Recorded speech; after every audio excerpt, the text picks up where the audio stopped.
part of the reason I wanted to go on this trip personally was to see the world Yeah, and totally. to bring some back with me. Yeah. And I think that's why I love adventure in general, is because who am I to think I know everything, but also who am I to sit here and not gather more information? So whenever you get to go see the world, you just gotta say yes. Yeah, you do. So feel me when I bring it, sing it loud. I'm from the loot and I'm proud. Run a mile for the cause. I'm right. Hi, guys. It's your girl, Nachama, your favorite Jew from the Lou. Welcome back to my podcast. And today I am so excited to introduce to you my guest, Cody Decker. Welcome. What's going on? How are you? Good. I always love to start my episodes by saying how I know my guests. And you had, it's funny because I don't know if we actually ever had this conversation between the two of us, how you kind of popped into my orbit. Hmm. So I know Sam Schaefer, and he had just gone on this mountain climbing trip. There's a whole episode about it. You can go watch it if you want to know more. But he's the one who inspired me to re-spark my dream of climbing Mount Kilimanjaro. I had planned this like 3, 4 years ago.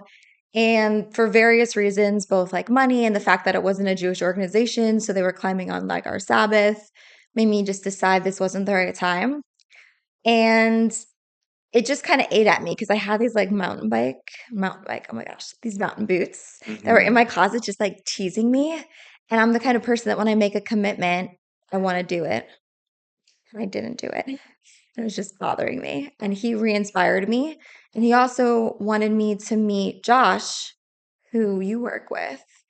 And so I reached out to Josh. He said, would love to be on your podcast, but first you have to come experience a cold plunge class with me. But a bunch of the classes that you guys did were on Saturday, so I couldn't go. And then, but I was following the main page. And then you came across a while back when you did a video right in front of the sauna talking about your Mount Kilimanjaro trip. And my first reaction, I'm not gonna lie, when I saw the video was that I was so jealous. Because I was Hmm. like, God, he's doing the thing. Like, good for him. And not only that, but like, I was so shy about putting myself out there on the internet. And the fact that you were doing both really inspired me. But like, human nature, my first thought was, okay, this guy, good for him. And then I scrolled on. But then, um, a few months later, I was like, that's really dumb. I bet you he'd be a really good resource. I should reach out to him and see if he A wants to come on the podcast and talk about his experiences, and B just to pick his brain about what that was like. And you were so responsive and so nice. So that was my Mm. perspective. Oh, thank you. Yeah. Yeah, I really appreciate you reaching out. Yeah. That was awesome. But I want to just start from the very beginning with your trip, and I want to focus a big part of today on your climb and on you. Hmm. So, what inspired you? What called you? For the Kilimanjaro trip? Yeah. Cool. What inspired me for the trip was my friends Ben and Suzanne, who I had met serendipitously. We'll start there. Okay. Love that word. Beautiful word. Yeah. I was working at Salt and Smoke as a server. Yeah. And one day I was serving upstairs. This family sat down, and I was really slow that day. And so we just started talking. And we talked for like an hour and a half. And they finished their meal. I sat down with them. We were talking. We just got really close. And 6 months later, they're from St. Petersburg, Florida. So they left. They were in town for something. 6 months later, same table, same family. Got to reconnect with them again. I just so happened to be working while they were.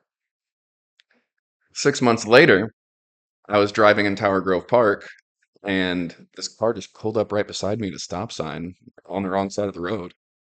And I was like, okay. And I look You were over. in the car? I was in the car driving, Okay. and they pulled up, and I look over, and it's the family waving, Ben, Suzanne, and Dash. And so I was like, okay, we just have to keep in contact. Like we keep running into each other. They're not Yeah. even from here. Right. And so I just felt like we had some type of connection, you Yeah, know? totally. And sometime later, I saw a status on Facebook that Ben shared. And it was, hey, we're climbing Mount Kilimanjaro. This is why. My dad recently passed away. Mm. He's from Tanzania. We always talked about climbing together. Whoa. We don't get to now. Whoa. So me and my family are going to climb, bring his ashes to the top, and spread his ashes at the summit. And I was like, do we cuss on this podcast or no? Yes, we do. I was like, I really fuck with that message.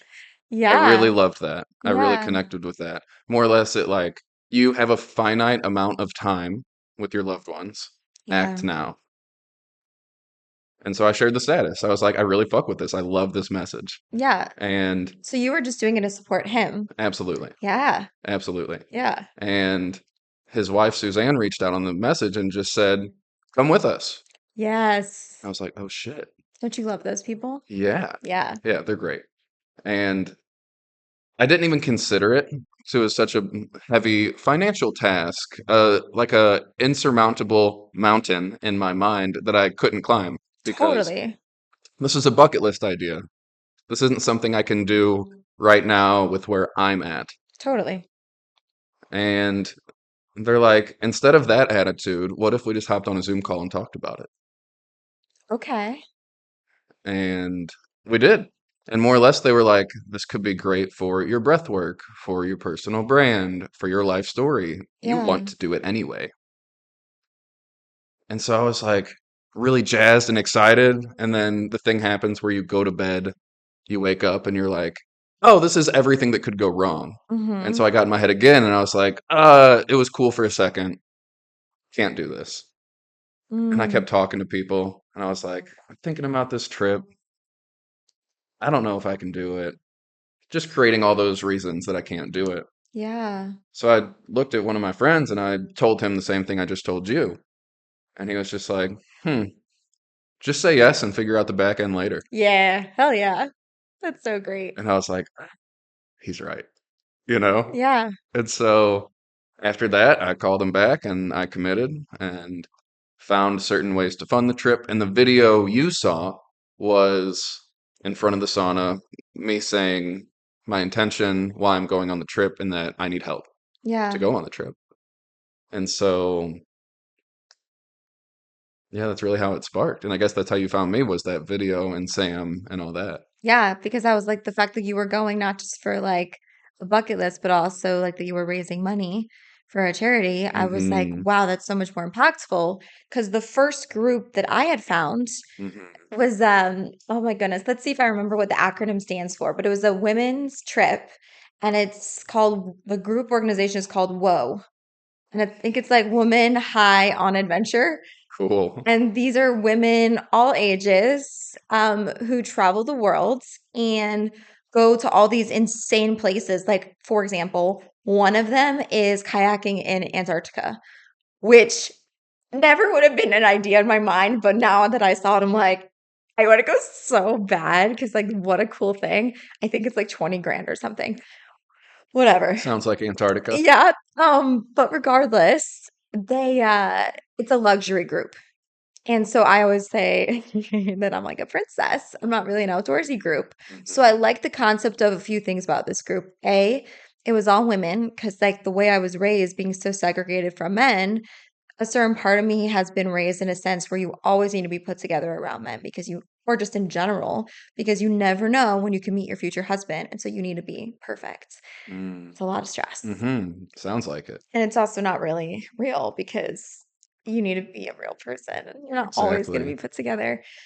That's a whole other thing to unpack. But regardless, I was like, perfect. I'll go on this trip where it's all women. So it doesn't matter if I look disgusting for 7 days and I'm not showering because there won't be any men around. So it's great. Hmm. Or at least not part of our group.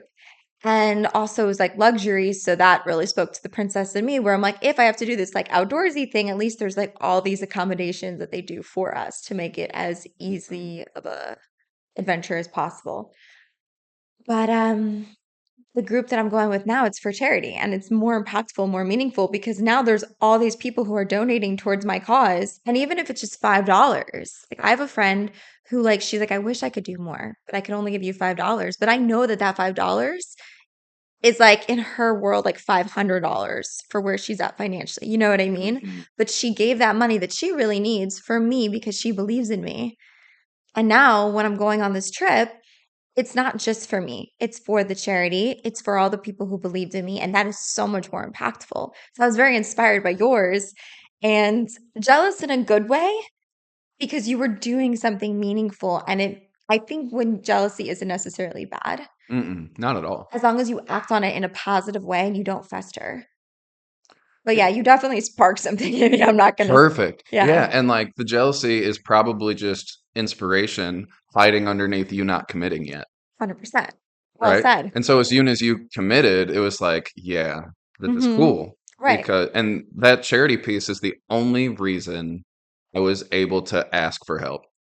Literally. Yeah, Because you're not gonna ask people to fund your trip for for funsies. me, Yeah. right? There's Yeah. something about like for me, right? I have an issue with like the what I call look at me syndrome where it's like, Mm. but what about me? But what about me? Mm. But at the same time, what about you? You might need help sometimes. And so that Mm. was me having to get over that. And charity or philanthrop, whatever that word, Philanthropy? yeah, I'm trying to use it in the other way. Philanthropic? Yeah, that's the Okay. one. Thank you. You're welcome. See, we all need help. And help comes in different ways. Mhm. Sometimes it's financial. And for me, it was. But that charity piece gave me the confidence to be like, well, I'm going on this trip. This trip also helps fund these people that need help. Yeah.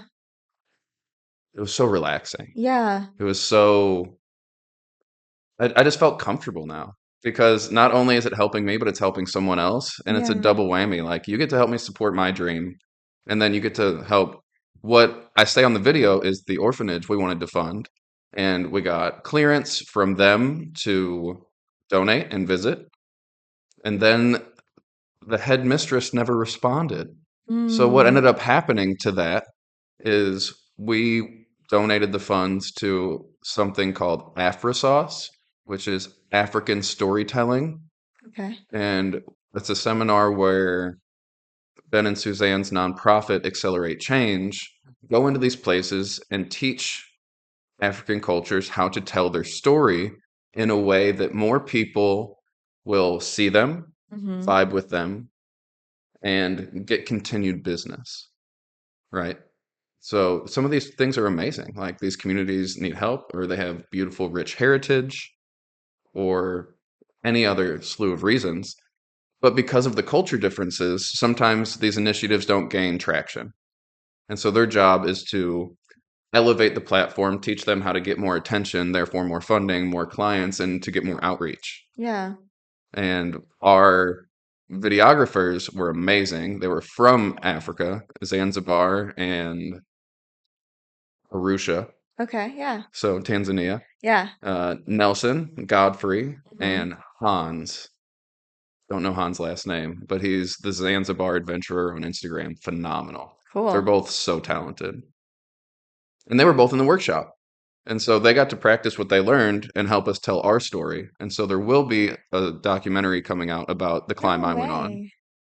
Yeah. That's so I'm cool. excited. That's so cool. Yeah, And it all just started with you having a friendly conversation with someone and serendipitously being pulled into their orbit.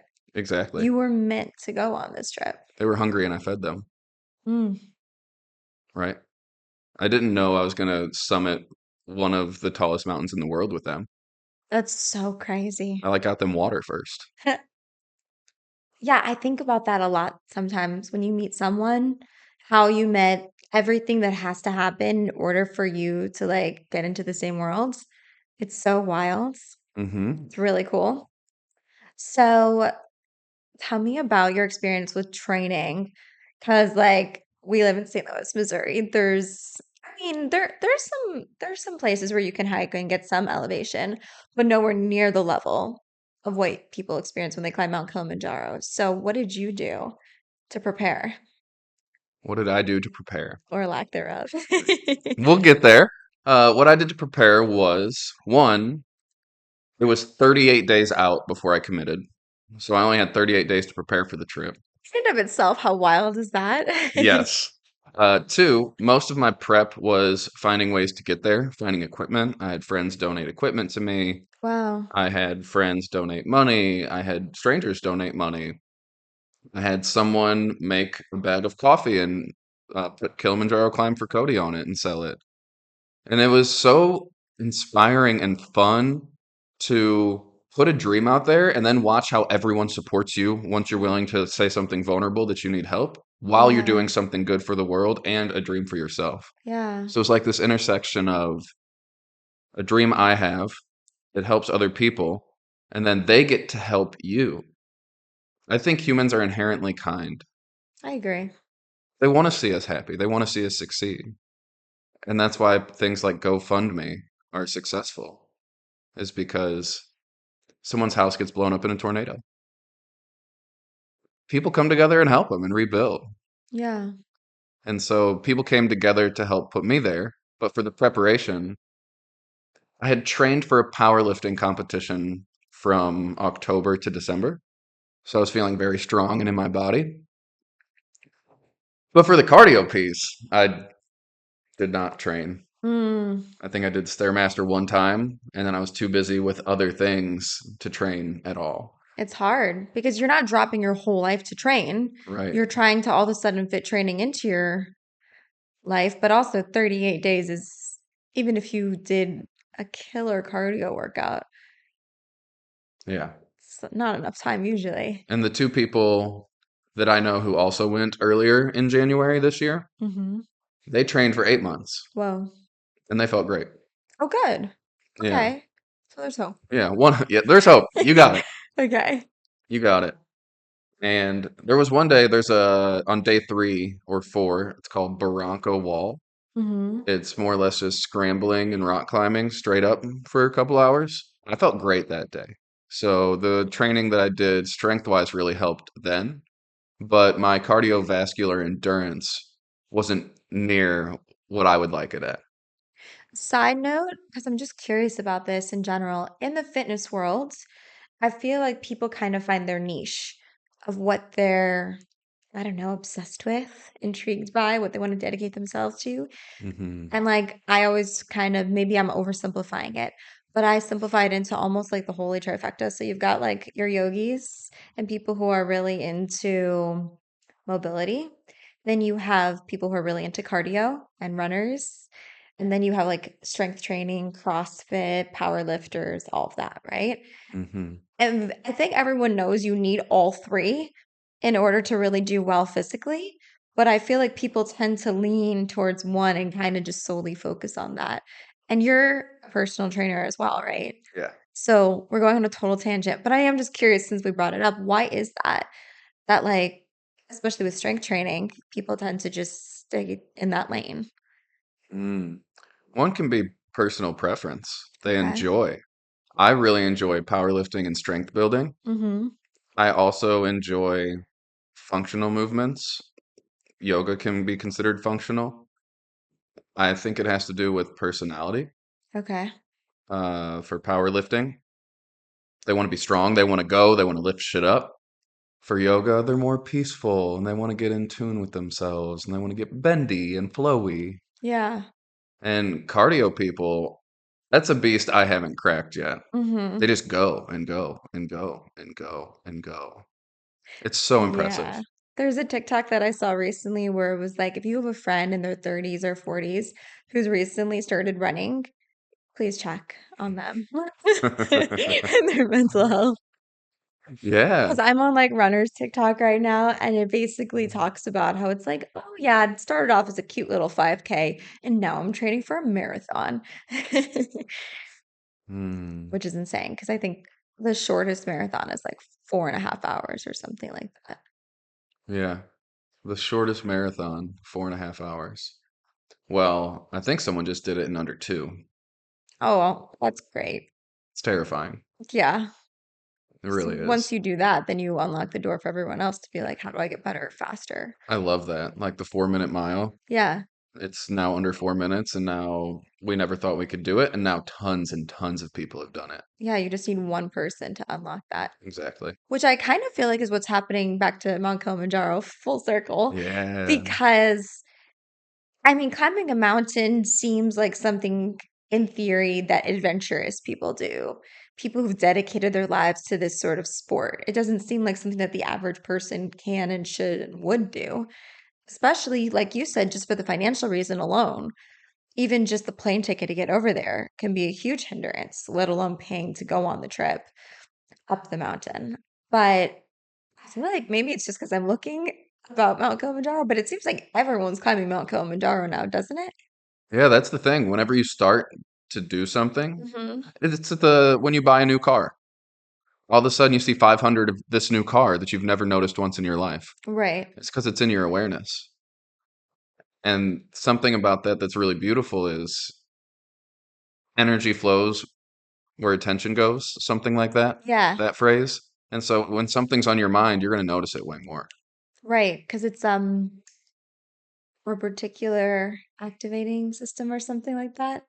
That's a word. Yeah. Yeah. Isn't that what it is? Reticular? Reticular activating system, which by the way, I could Yeah. totally be saying the wrong thing now, but I think it's like a scientific thing where like it's literally Yeah. what you just said, but it is if you study the human brain, it's just like that. What you focus on is what you see. So Hmm. like I just saw a TikTok right before we started filming, before you showed up, where this woman was on the Mel Robbins podcast and she was saying about, let's say you've just gone through like a breakup and you're in your feels and you're like, no one's ever gonna love me again. Why don't you go to a coffee shop with that energy and see how the world responds to you that day? And then a different day, wake up, take a shower, refresh yourself, and then go to a coffee shop and think, I'm always going to find love. Hmm. Love will always find me. And like see how the world responds to you that day.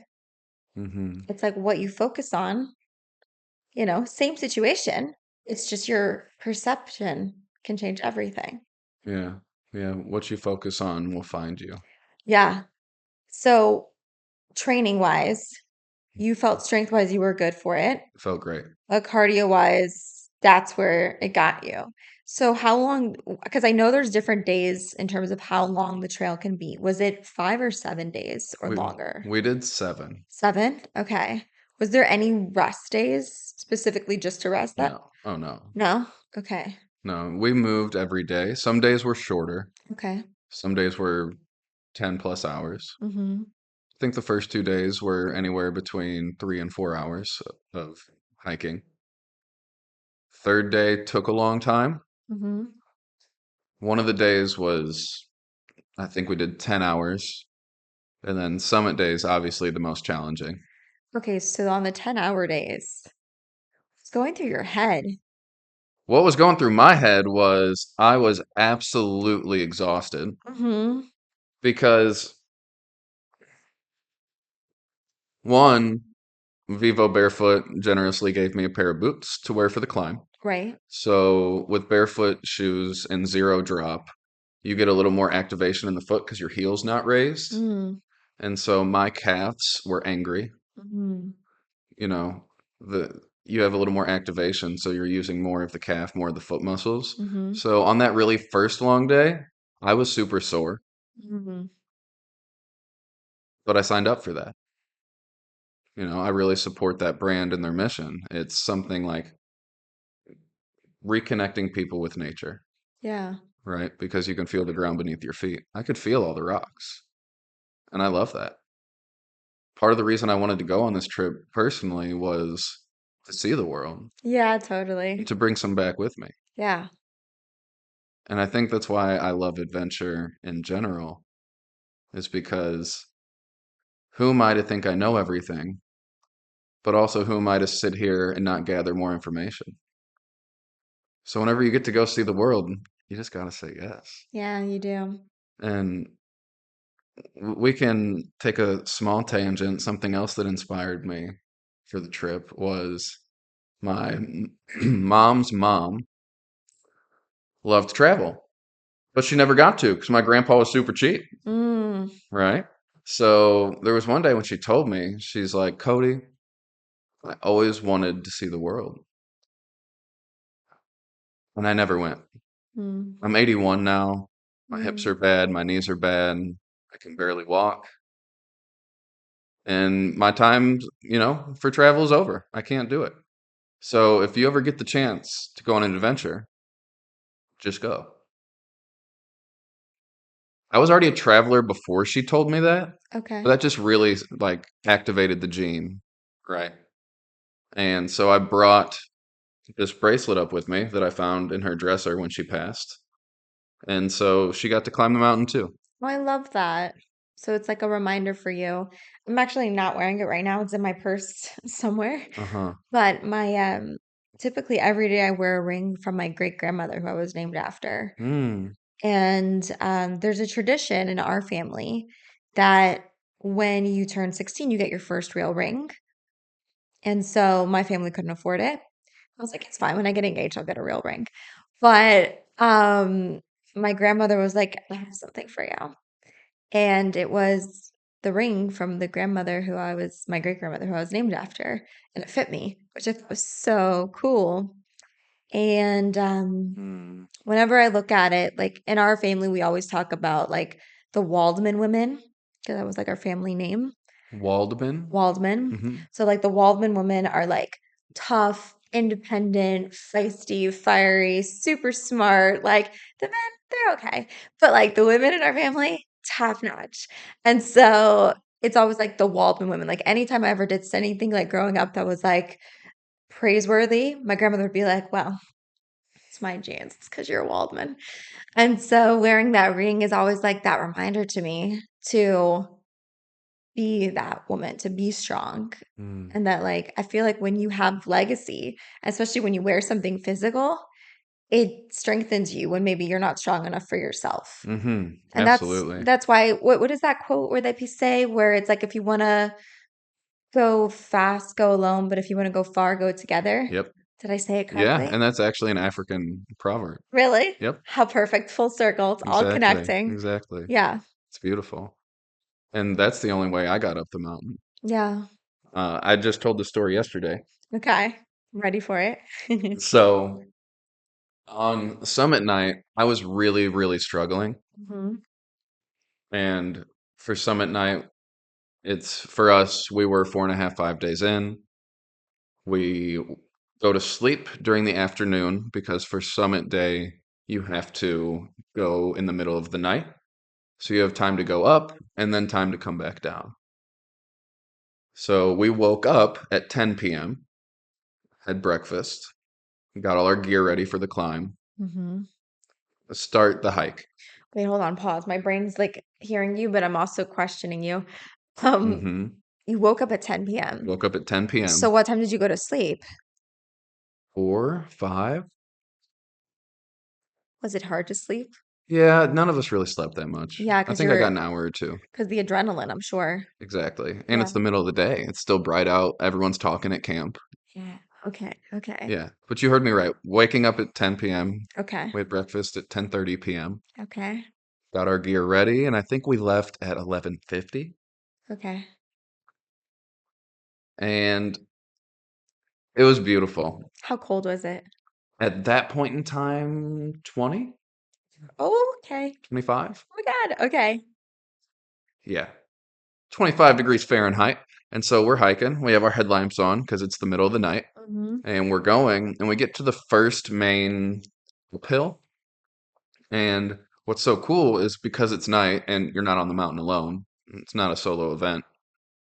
We're together, we're going far, right? And you can see a little trail of lights all the way up the mountain. From what? Headlamps. No way. So all That's the like way up, little I fireflies. know, all the way up to the sky, you see this zigzagging line of lights. And I was pretty tired at that point, so I was, okay, I can make it to there. So I make it up to that point. I look up. It's the same exact thing as far as I can see. Hmm. And I'm like, I can make it there. And we're walking up, and I get to the top, and I look up, and it's the same thing. Whoa. And they kept telling us, don't look up, Oh, don't look up. okay. And that's why it keeps going forever, It's just like a brain fuck. Okay. for hours and hours and hours. How long is it to the summit? Depending on how fast you move, anywhere from 5 to 10 hours. Mm, We were one of the longer groups. It mm-hmm. took us 9. Okay. The other phrase they say, which you will hear so much of, is pole, pole, Yeah, I heard about this. slowly, slowly. And the first day, they kept saying it to me, and I was just walking real fast, and I felt good.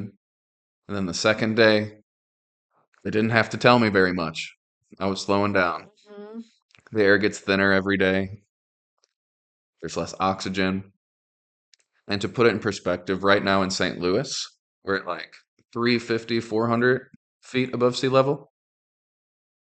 The summit of Kilimanjaro is 19,341. The oxygen saturation here is 20.1. Oxygen saturation at the summit is 10.1. So exactly 50% available oxygen. And so the reason you go so slow is because walking at half or quarter speed like you do up the mountain on Yeah. summit night is equivalent to an all-out sprint on the beach. Yeah. Okay. Okay. Weird. But you're not physically moving like that. No. It's just the way that the air is affecting you. Yeah. Cool. And so the reason why we started telling this story is, legacy and how that can propel you forward. So as I'm so tired and getting kind of defeated, can't really breathe well, I'm exhausted, it's the middle of the night. I create a mantra of just keep going till the sun rises. And I said that probably 2,000 times in my head, just pole pole, walking up the mountain. And the sunrise came, and it was so fucking beautiful Mm, because the horizon goes forever when you're that high because there's mm, nothing stopping it. And so there was just this mm. strip of burning orange across the entire sky as far as you can see. So cool.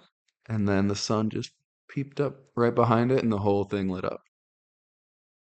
And everyone was cheering, everyone was excited. And in my head, I was like, fuck, my mantra doesn't work anymore. I was exhausted. Everyone's cheering around me, and I'm having this existential crisis. I'm like, fuck, what do I do? Oh my gosh. And so I'm really struggling. My Yeah. mantra is gone. I have nothing to focus on except how tired I am, how shitty I'm breathing. And then I started to remember I wanted to quit. I really wanted to quit and give up and go back. I was totally finished, toast. So I had to create the sun mantra in the first place. And so as I was contemplating quitting seriously halfway through, I remembered how many people donated to get me here. Mm-hmm. The people that lent me gear, Mm-hmm. the people that I told I was going to climb. Oh, that one. And like, to be honest, like proving it to myself, I was ready to give up for Cody. But then I remembered all my friends and family who donated, everyone I talked to about it, everyone who was supporting me back home. I was going to have to tell the story either way. Yeah, So I get to pick the ending. totally. And I started crying. Mm-hmm. No one knew because we were all poly silently huffing and puffing up the mountain. But I remember having a single tear roll down my face and I was like, fuck. And I like felt hands pushing me. And I knew I was going to make it then. Was it like actual hands or? No, just energetic. How Like all the people cool. supporting me, right? All the people back home who wanted me to get up the mountain. And I was like, fuck, I can't quit. Like, I got these people counting on me. I got these people that donated their hard earned money, equipment that they earned with their hard earned money, and then people watching me. I got to do it. Mm-hmm. And for me, that's why I really love the quote you brought up, is because that quote got me through too. And whenever I shared my initial story about that I did finish and we did climb, that is how, we can go really fast when we're alone. But I couldn't have, there's a 0% chance I could have done this alone. And even on summit day, I couldn't even carry my own backpack. Wow. On summit night, you each get assigned a guide. They're called porters. And on Everest, they're called Sherpas. On Kilimanjaro, they're called porters. Mine's name was Eric. Eric couldn't speak English, but he was my lifeline. He wore my water around his neck. He wore this water bottle around his neck. And anytime I needed water, he would unscrew it and hand it to me. Whenever I couldn't carry my backpack, I tried. I had that ego thing. I can do it. I got to do it on my own. I got to do it on my own. And I was struggling. He walked over and he looked at me. He didn't say anything because he doesn't know English. And I was like, so he put it on. He had 3 backpacks on and my water, all my snacks, all my gear. Hmm. Those people are strong. Oh, yeah. But it's just a lesson that you really can't do anything worthwhile by yourself, in my opinion. I agree. It does take a village. And it took like 6 villages for me to get there. It took all my community in every space, friends, family, coworkers, peers, Eric, this whole group of porters who I'd never met. Yeah. And so whenever I felt the hands on me, a few were real, you know, Eric, Starson, Emmanuel, Nolasco, our whole guide crew. We used Alteza. These are all Alteza guides. Highly recommend them. They have a 90-something% summit rate on Kilimanjaro. It's insane. It is. Starson has climbed 8 times in a row with no breaks, no off days. Wow. That's 56 days. Up, down, no break. Up, down, no break. I was dying on the first one halfway through. Right. Those people are so strong. They are so strong, but you know something? I think also like they build that tolerance and that strength because, for example, oh my gosh, I have those shoes, I think, in pink. Mm. It's so funny. Sorry, I got so distracted. That was just my ADD. Good. I was gonna say, right. I think that, for example, going back into another area that you're an expert in is like doing the breath work, cold plunges, sauna. That's also part of who you are in your job, right? So, like the first time that I did a cold plunge, it was so hard. Second round, so much better. But then the second experience that I did with you just this past Sunday, going into the cold plunge, even that first time, yeah, of course, there's still the initial shock of like going into an ice bath, but it was so much easier. My body did not like spaz out the same way that it did the first time I did it. Mm-hmm. And I feel like the more that I do them, Mm-hmm. the easier it gets for me. Hard things aren't hard forever Mm-mm. if you keep exposing yourself to them. I'm Mm-hmm. a big believer in exposure therapy. Yeah. Well, that's why you came to Breath and Exposure STL, Right. to get exposed. Yeah. And you did have an initial reaction in the ice, Mm-hmm. and you found your breath, Mm-hmm. and your shoulders dropped. Well, you really helped with that too, by the way, because like you gave me some pointers that I hadn't even considered, which I loved, which the first one was like opening up your hands, like almost Mm, like in that surrender pose, but also mm, acceptance. mhm, And that something in that really clicked with my brain too to help my body be like, oh, we're in a Zen state. mhm, So that was really helpful. And mhm, then also when you mentioned to me about my shoulders, that's something, I mean, I'm not the only person in the world who does this, but like, mm, if you're stressed or overwhelmed or like in quite literally physical shock, your shoulders will be like, and so many times I don't even realize I'm doing it, especially back in my corporate days, never realized. And then one day I'm like, wait, why is it like right by my earlobes? And then I can just yeah, breathe. And I was just like, all these little physical cues to just remind you what relaxation looks like because you can almost fake it if you will. Where if your body is doing a relaxed pose, your brain catches up. mhm, And then also you were like, oh, your face too. Is it possible for you to like relax your face? And I was like, oh. good point. My face isn't relaxed. And then you also were having us focus when we were in there. You're like, what part of your body is the coldest right now? And just kind of having those different focus points, I think really helped. Yeah, yeah. That's all nervous system stuff I really loved. I learned a Yeah. lot from my therapist. Oh, I've cool. learned a lot from different videos online, a couple trainings. And what it's doing is, one, you need permission to be freaked out, scared, and nervous. I wasn't, Oh, wait, can we just say that again?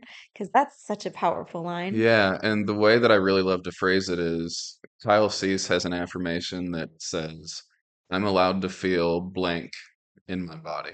Hmm. It's actually I'm allowed to feel blank in this body, talking about your own.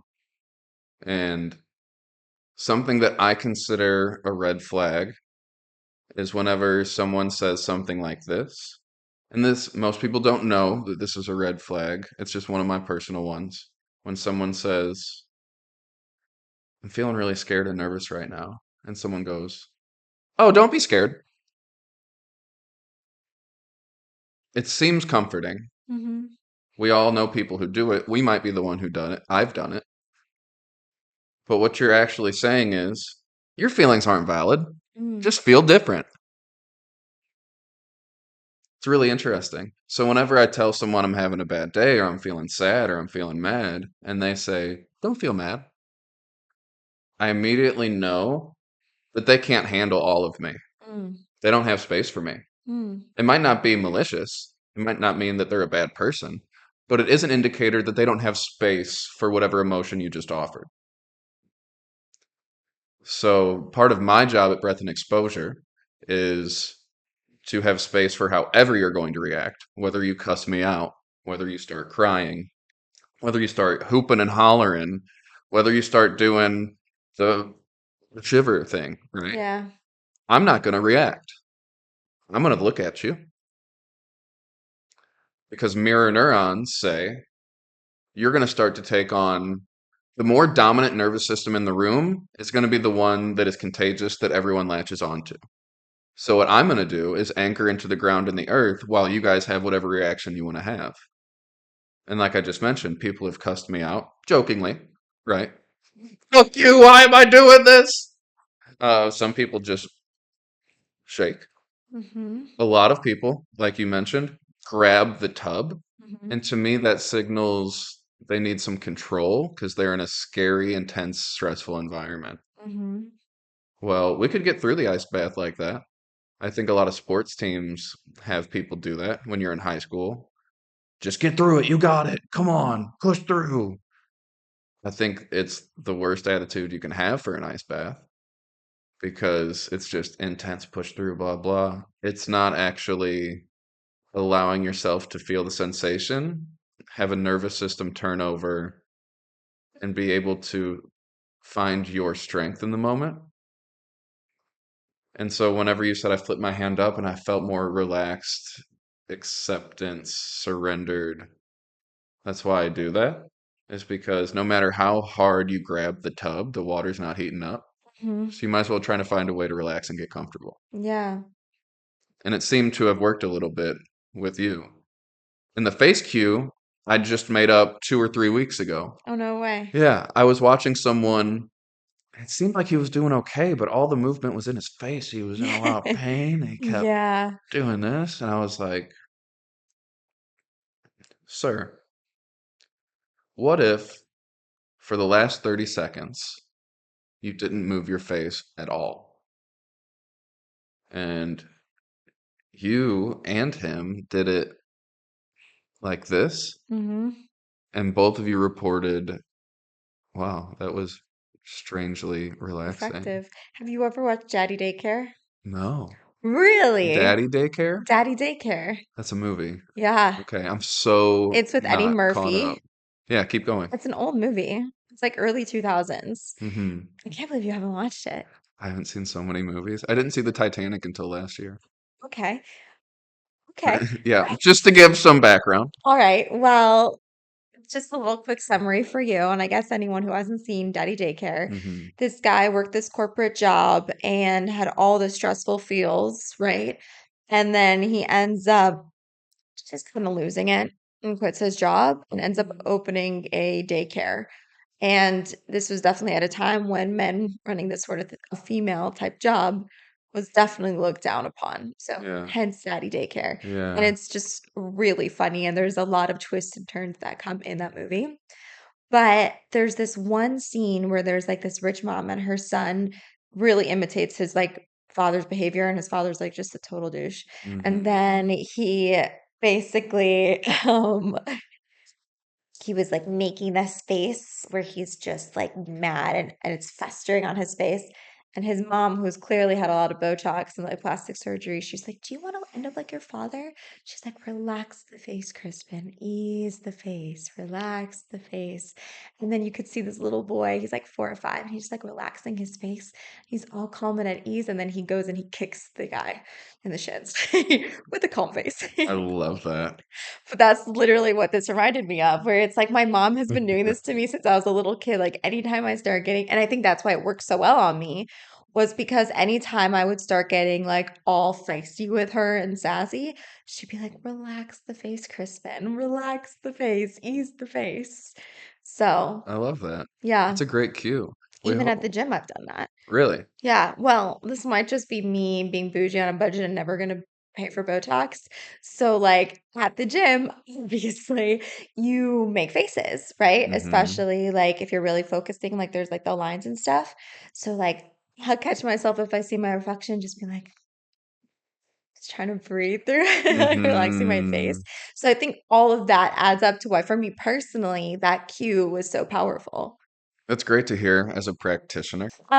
Before you go into what you were going to say about as a practitioner, my ADD wants to flip back for a moment to something cool that I was thinking about when you were telling the story of keep hiking till it's the sunrise. Was that am I misquoting you? Hmm. That's what you said? Uh-huh.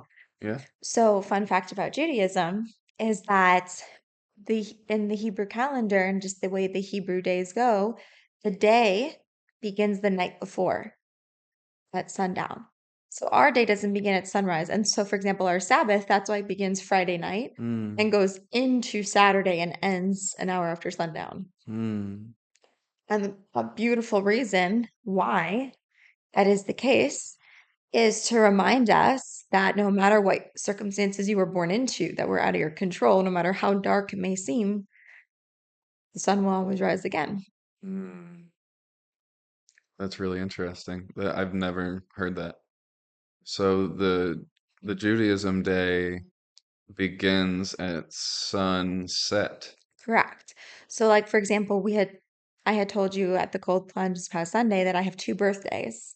So my Hebrew birthday is the eve of Passover, and so that begins the night before. So tomorrow is my English birthday, and if it was my Hebrew birthday, tonight would have been the beginning of my birthday. So interesting. Yeah, I did not know that. yeah. Very cool. It's so interesting that you say the day begins whenever it's almost like the day is ending. How it would appear, Yeah. but And that's why it's done that way, mhm. so that the sun can rise again. No matter what your circumstances are, any excuses, because I think we all can have reasons for, like, let's say, for example, with the climb, you could say, I don't have money. This isn't something I could afford right now. Maybe one day, if I hit it big, then I could go on all these adventures and Mhm. trips, right? Mhm. But I think there was so many parts of your story that was so cool that you like took that leap. And once you do that once, that's going to be a reoccurring thing. Like I can do hard things, I can reverse engineer, have the goal, and then figure out how to get there, right? Say Exactly. yes, and then you will see opportunities to make it a reality because you don't have a choice, So real. you know? Also another sidebar that I wanted to say, Uh-huh. do you know, oh, I'm so bad with last names. My boss from Painting with a Twist, Kylie, she says she knows you. Yeah. Yeah, I just saw that message last night. Yeah, yeah. I love that. I don't know how you guys know each other, but she was like, "Yeah, I know Cody from way back." Mhm. And full circle, Painting with a Twist has this program called Paint with Purpose, where every month a different charity, as long as it's a 501(c)(3), which mine is, which means it's a tax write-off. They have this thing where you can host an event. It's open, so anybody who wants to come, but you can also invite friends and family, and a portion of the money that we make from that night goes towards my time. Oh, that's awesome. So I'm hosting it in May. That's a great idea. Because the thing that I was thinking about with my fundraising is I've had people give here and there, but there's just so many charities out there. And people are hurting and struggling right now financially just on their own, whether they have a family or they're living on their own. Times are hard. Hmm. And so, but regardless, I need to figure out a way to like raise the money. So I'm like, what can I do that's giving back some value? Because, for example, let's say you have two homeless people on the street, and one person's like, hey man, can I have a buck? You may or may not give it to him. But if he has a guitar and he's like, hey, if I play a song for you, will you give me something? Hmm. You're more likely to. So that's why I've just been trying to come up with concepts of like, what can I do where the donator Yeah. is Yeah. getting something, right? Because I have a lot of Exactly. friends and family who like want a fun, interesting night out, who've been wanting to come to one of my painting classes anyways, and I will be the instructor that night. Hmm. And so this way, kills two birds with one stone. That's perfect. That's amazing. Yeah. And I wonder what other ways you can find to do that as well. I have another way Do that, you? yeah, it's actually connected with like Cafe, my coffee brand. So a big part of Lake Cafe is charity based. 10% of everything we make goes to a different charity every month. And so that's just a big part of my brand and giving back because I know coffee, especially specialty coffee, is really expensive. Hmm. So again, I was just thinking from like a business owner and a consumer perspective, like if you're already spending the money on an expensive bag of coffee, at least now you know it's going towards a good cause. So Hmm. you can feel good about yourself that you're enjoying a product that's actually doing something good in the world. Exactly. And so part of what I'm going to do is two parts. For anyone who donates $10, for every $10 you donate until I come back from Mount Kilimanjaro, your name gets put into an entry for a contest to win a 6-month subscription to Lake Cafe, either K cups or bags of coffee beans, Mm. ground or whole. And if you donate $100, for every $100, you get 50% off your next order. Great idea. I'm excited. I love it. I have a client right now who I just started working with, and I was talking to him about food and finances because that's part of training too. Yeah, What happens when you leave? Like, training's not just about push-ups and squats. you can't outrun your fork. You can't at I've, all. I've tried. Right, and you can't Yeah. outrun your emotions. It's what Mhm. dictates the settings in your body. Yeah. Exactly. We all have them. And so, like Kyle C says, I'm allowed to feel X in this body. Well, you actually have to feel it to heal it. And with this person, I he's like, I don't have any extra finances. I don't have any extra finances. So I was like, we're gonna use this session and talk about your finances because you need to be able to eat something that's okay besides pizza and Twinkies, right? Mhm. And that's where people are sometimes, and that's fine. So we're going through the budget, and he's got like $500 to $700 left over a month. And I'm like, you have plenty of money. Well, And Aldi's is exactly. amazing. Yeah. Aldi's is my best friend. Yeah. Clean eats, these like fit flavors, stuff like that. These meal prep services too, if you don't know how to cook. True. And Although I highly recommend learning how to cook. It's fun. I love cooking. It's so great. It's fantastic. Yeah. Funny story of how I learned how to cook, we can get to later. Oh, it's okay. I have ADD. They're used to it. Yeah, we're bouncing. It's fine. My brother and I did a podcast, and at the end, he's like, I don't know what we spoke about, but hopefully you got something good. I love that. I love that. I love that. And before I forget, he's like, "Well, my sister always asks me for money." And his voice tone changed and he looked at the ground and his shoulders came up and he hunched over. And when people do this, it means they're trying to disappear. They're trying to get small. There's a threat around, right? Whenever, if there was a bear over here and you couldn't get out, you would protect yourself, right? So he went into this mode where he was shrinking and he looked over to the side and he goes, "My sister always asks me for money." I'm like, "Okay, tell me more." And he's showing me his bank statements because I'm like, "Where is this going?" And then I see 250, 300, blah, blah, all these things going to this person with the same last name as him. And I'm like, "What's going on here?" And it's like, well, she always asks for money and I don't know how to say no. Mm, Found it, right? Guy doesn't need to learn how to do push-ups. Guy needs to learn how to say no and stick up for himself. yeah. So the whole session, while he's doing a movement, I'm having him role play say no to his sister for money. How has that worked out? He looked at me afterwards and he says, "That's felt so fucking good. I hate Mm. her." Oh I've, God. well, whenever you get taken advantage of for so many years, Yeah. it's in there, right? Yeah. And it's not my job to judge the hate. It's my job to slowly pop the balloon and let the air come out. There's a reason why people get attacked and hurt and in fights. It's because they don't know how to relieve the pressure they're under. Hmm. And so what I was teaching him is, hey, you got a lot of pressure in there, man. How about we work on getting it out? And at the end, I can't tell you how relieved he looked. It's like I literally had like grabbed hope out of my pocket and set it in his palm. His eyes were wider. Yeah. And that's what I love about training is you get to make real difference in people's lives. It's cool to make people stronger. I have a few clients who can do push-ups after never being able to do push-ups. They can do like 20 now. It's like a 200% increase in strength. But it fills my cup more whenever someone learns skills to speak up for themselves.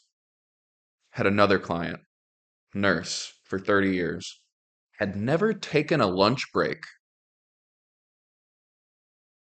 For 30 She years. had never taken a lunch break.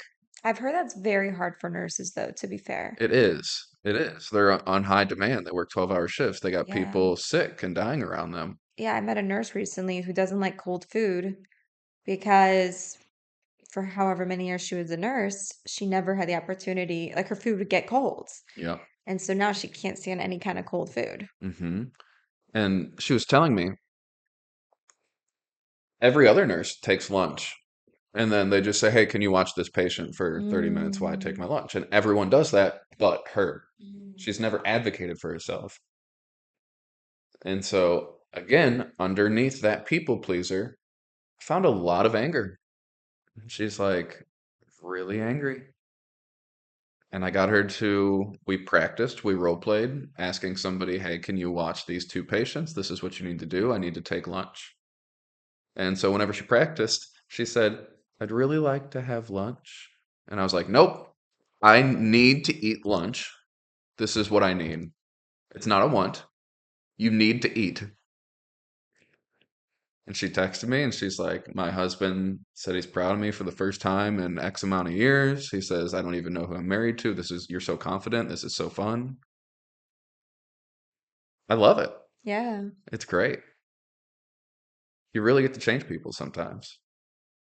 Not you, but you can offer things where people can take their own power back. Mm. Like, I'm not changing them.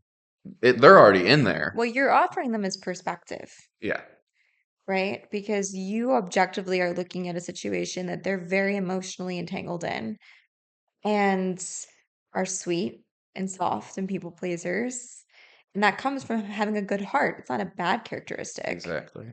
You're not telling them to be selfish and mean or arrogant or any of these things. It's just more about there's a balance. Mm-hmm. And you can't give from an empty gas tank. So you're Mm-mm. teaching them how to fill theirs up first. Right. Yeah. Right. Some people don't know how to do that. Yeah. It's perspective. There's so many things that go into the decisions we make. But going back to something you said earlier, because I'm curious. So you said a red flag for you is so words are powerful, right? Mm-hmm. And I think we all have words that trigger us differently, Mm-hmm. right? And it's actually kind of ironic because the word that triggers me a lot of times, if someone says like, "Oh, I'm jealous of you," Mm-hmm. if someone says that to me, like, "Oh, I'm jealous of you," or "Oh, it must be nice," Mm-hmm. to me, I'm like, I don't want you in my life Yep. because, like I said earlier, jealousy isn't necessarily a bad thing. It's just what are you doing with that jealousy? Right. Exactly. Right? Because, like, initially, when I saw your post, it triggered the lack within me when I hadn't stepped up to do something I said I was going to do. I was Mm-hmm. like, but I worked on it, got over myself, and now we're sitting here. And like, we've Yeah. already like had a great conversation a few weeks ago. And now this here and now being able to open up and talk about all the things, but especially Yeah. the mountain. Yeah. Um, so for you, remind me again, your red flag is when people try to say, like, don't be worried, don't be afraid, that kind of thing. Mm-hmm. Okay, Yeah. interesting. Yeah. Because And I've there's a few definitely, I reasons. understand. I've never heard that perspective because I've Yeah. definitely, in fact, I think I did it to my friend Tori at the cold plunge. Right. And then you were just like, hold up now. Yep.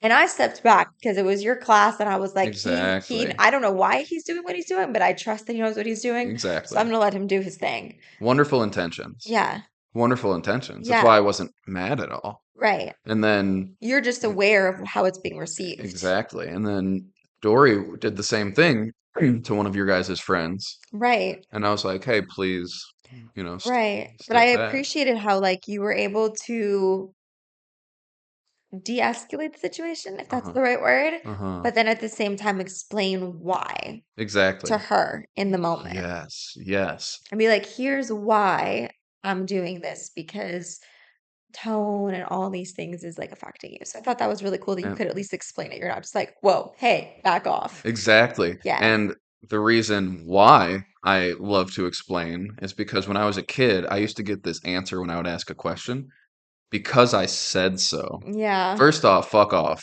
Explain it to me. Take the time. Fair. Take the time. You're an adult. You know why you're telling me not to. I need to know why. And then I'll be like, oh, that's really smart and clever. Thank you for telling me. Right. But instead, it's just like, I'm bigger than you. Back off, idiot.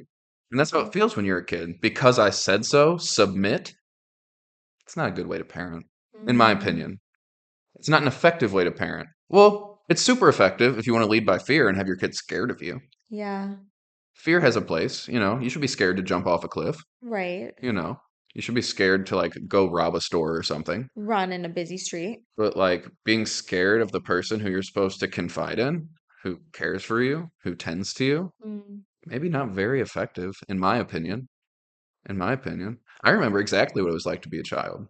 And so, same. and so whenever someone is doing something, for example, if we get specific, uh, she was providing the correct cue and the correct words, just in the wrong nervous system state. Mm. She was saying, "Just breathe, just breathe." To you, I think. I think she was saying, "Just breathe. You got it. Just breathe." She may And have been, yeah, yeah, ironically. exactly. And if we listen to that tone, there's urgency, there's fear, there's this reaching out, like this isn't okay, blah blah. And this is all the wrong cues to give you with the Mhm. correct words. The words were phenomenal. Just Right. breathe. Right. And I think also experience is different because if it had been my first time, maybe that would have been more jarring to me. But I was able to kind of filter it out because I'm like, I know what I need to do because I've been here Yeah, before yeah, and I could see from your perspective too. yeah. Yeah. And she's your friend. There's a level of comfort and trust there. Hmm. And from a nervous system perspective, you're going to match her and stay, just breathe, right? And like explicitly stating, absolutely no hard feelings, no anger, no nothing towards that. And also, it's super counterproductive to the state you were trying to reach. Right. I mean, it's amazing what you did there. Anyways, I knew it was going to be great because I loved that type of experience Yeah. anyways. I had never done it with you, but Mhm. you're phenomenal at both the breath work and then also like the cold plunge. That was just so great. Thank you. You're welcome. But like both Dory and Sandy were not going to come. They were going to come and then they were going to watch, but Mhm. you were able first of all, doing the breath work first is so smart because everyone is like down to chill and breathe. Mm-hmm. They're not prepared for what that breath work was going to be. And I didn't tell them ahead of time because I'm like, you just have to experience it. If I told them ahead of time, they may have chickened out. Yeah. But like, because they thought it was going to be like a Zen yoga, breathe in, breathe Mm-hmm. out, you're okay. Mm-hmm. Versus like, it's wild. It's so trippy. I had such a good experience with that. That was so great. It was interesting because the first time I did breath work, I kind of left feeling sad, which was weird. But the one you did, I like felt very happy and like peaceful afterwards, which was interesting. But then the ice plunge too, like I thought at least let me get them to do one session. Like I would be so proud of them if they just did one round, but they did two rounds. And if Dory hadn't had to leave early that day, we would have done three. Mm-hmm. So it was Yeah. really cool. Yeah. Thank you for bringing everybody. Yeah. And to go back to that, don't be how you are statement that bothers me. Sammy was like, I'm not gonna do the cold. I'm scared. I don't feel like I need to do it. And I'm like, okay. I didn't say, don't be scared. That's She yeah. was already scared. Right. She's literally scared. She told me she was with her words. Yeah. And then for me to say, don't be scared is so fucking devalidating. How dare I be like, she confided in me that she's scared, and I just be like, don't be. How silly is that? So how did you handle it? I didn't even hear. I'm pretty sure what I said, one of the things I say is, she goes, I'm scared to do this. And I'm like, can that be okay? I love that. I don't give her anything else. It's like, I'm feeling really nervous about this. I'm like, is that all right? I think my dad gave me one of the best gifts ever, with some of his advice, which was whenever I would say that I was nervous, especially before, let's say, something public like speaking or performance, Hmm. he would say, it's good. It means you care. Yeah, absolutely. You don't get stressed unless you care about something. Hmm. And so it's like that energy that you feel in your body, you're right, you can't just shut it off. Mm-mm. But perspective is so huge Hmm. because, for example, Lewis Howes in School of Greatness is one of my favorite podcasts. Hmm. He talks about how Olympic athletes, they were interviewed before they were about to perform, and everyone's like, are you nervous? Are you scared? Which now having this conversation with you is probably not the best thing to be asking. Like, don't put that in their brain. But they were like, no, we're so excited. And based on that, it's like excitement and fear are the same energy. It's just a perspective shift. Hmm. And it's okay to be feeling those feelings. And I love what you said. We're like, can that be okay?